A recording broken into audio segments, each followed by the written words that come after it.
Today, I'm putting a spin on another simple woodworking project. One board, two tools, $100 profit, and free plans on my website for anyone who fits in this age group.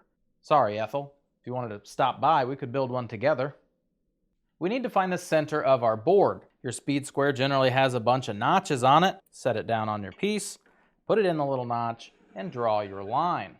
Another method that requires a little less math is to build one of these. Dowel rods, pencil, just in a random piece of wood.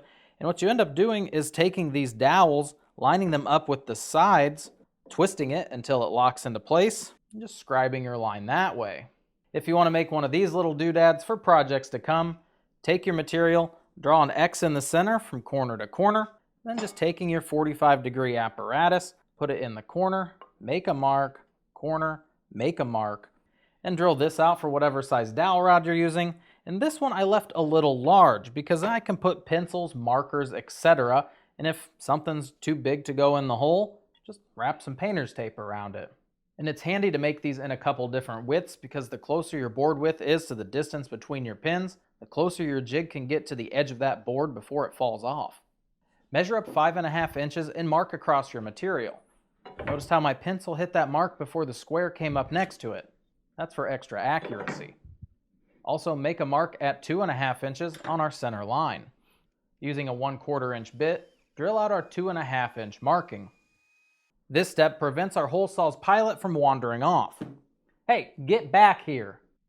Yeah, the tree was a nice touch, but it's not proportional to the bus or the bench. Drill halfway through your material, flip your board over, and finish your cut. This prevents the back from blowing out, and it's easier to remove the core from your hole saw. Using this 45-degree handy contraption, draw two lines leading up to that top 5.5 inch mark, and cut along those lines using your jigsaw. I do this step after cutting the giant hole because hole saws always choose violence, and the bigger my board, the harder it is for my drill to yank it out of my hands. Then using an 1/8 inch drill bit, roughly find the peak of our circle and drill a hole. We need one on both sides. Return your board to have a 90-degree edge and repeat this process for your entire board. When you get to the end, place your material on a piece of insulation foam and use your feet clamps to hold it down. No violence. Before getting rid of that helpful center line, we need to drill a 1/4 inch hole just up near the top, centered, just so that it's spaced evenly between the two pieces. I go about a 1/4 inch down, 1/2 inch down. Doesn't really matter, so long as the hole is a 1/4 inch diameter. And then all of your smaller, tiny cutoff pieces, those are going to the burn pit. I know, you guys are playing some weird block game. They're going to the burn pit. Oops. Using between an 80 to 100 grit piece of sandpaper, sand off those pencil marks, kiss all the edges so that they're not splintery. We're going to do this to that center core cutout as well. I'm using a 1 1/4 inch screw, just a drywall screw. You can use a construction screw if you'd like.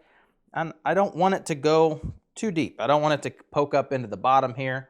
That would defeat the purpose of this entire project. Titebond 3, it's waterproof exterior glue. There are others that exist. Gorilla, and probably more. Pop your screw in there, put it into the hole, smush down your glue, and screw it into place. And if you wanted to ramp up production, add your glue, and using a 1 3/8 inch 18 gauge nail, fire 2 nails closer to the edge of our base. This is not sped up. I'm naturally this quick. Then using a 0.08 inch piece of twine, cut them to about 7 inches long. Then we're going to tie that 0.08 inch piece of twine into that top center hole. After creating the knot, I like to pull it into the workpiece so it's not visible in the project. Then you're going to pick up 100 count of these bamboo skewers. Here's the point. You're going to cut that off. Close your eyes because that thing goes everywhere. I want our bamboo skewer to be about 1/2 inch over our total project's width. About right there. Then I'm going to make this second piece so that they're just the same size, consistency. I guess you know where this is going. Goes into these other 2 holes that we had drilled. Bada bing. It doesn't fall out. They fit quite snugly. Do that for all of them. It just so happens that birds like to eat more than just seeds and worms. There's a whole list of different fruits that they like to enjoy. And with this, all you got to do is put a little piece of it inside of that skewer and wait for the birds. I don't know, maybe I should take it actually outside. This project cannot remain unfinished, and no, you cannot use treated lumber for this build. If you leave them unfinished, what actually happens is the pine begins to mold and mildew, it attracts pests, and that is not safe for the well-being of the birds that you're trying to feed.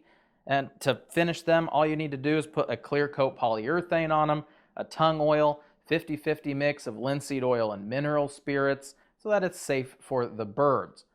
You'll also have to replace the fruit daily. You don't want it to attract pests or molds on the fruit. Also, different birds and different species have come and nibbled on it. You're basically running a bird buffet at this point, and you're the manager. So replenish, make it fresh, make them happy. And lastly, moving on to profitability. My 1x4x8 was $4.99, glue 2 cents, nail screws 6 cents, skewers were 20 cents. It's a 100 pack, 17. I actually only used, 9 of them, so 20 cents. Twine, 39 cents. The 100-foot roll was $3.99. That's going to be 1,200 inches. I'm using 119 inches for this project, which is pretty much 10%, so 39 cents for our twine. Electricity, 2 cents. I have 6,000 lights on so that I can record this. You guys won't have that problem. Time-wise, it takes about an hour and 15 to an hour and 30 minutes to create all of these. They're small, they're kind of tedious. You have a lot of little holes and a lot of little things to sand, and you also still need to stain them and, tie the strings. It's a bit of a process. We're able to create 17 from that single 1x4x8, which brings us $119 minus our $5.68, $113.32 in your pocket. Now, I mainly sell at craft booths. When I make these small little craft projects, I'm not really popping them on Facebook. That takes a lot of time and communication for people not to show up.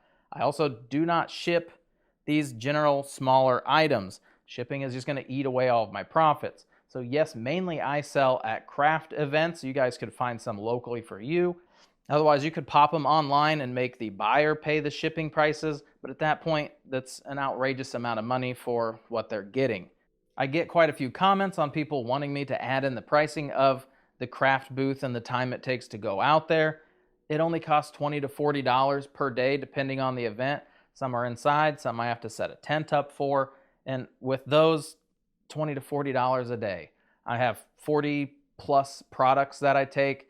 I profit anywhere $700 to $900 per weekend that we go out. I can't really calculate that because I'm not just selling this product at the booth. I have everything that I've built is with me. How fast can I get this to spin? And it's a little confusing because the project doesn't actually have motion. It doesn't matter.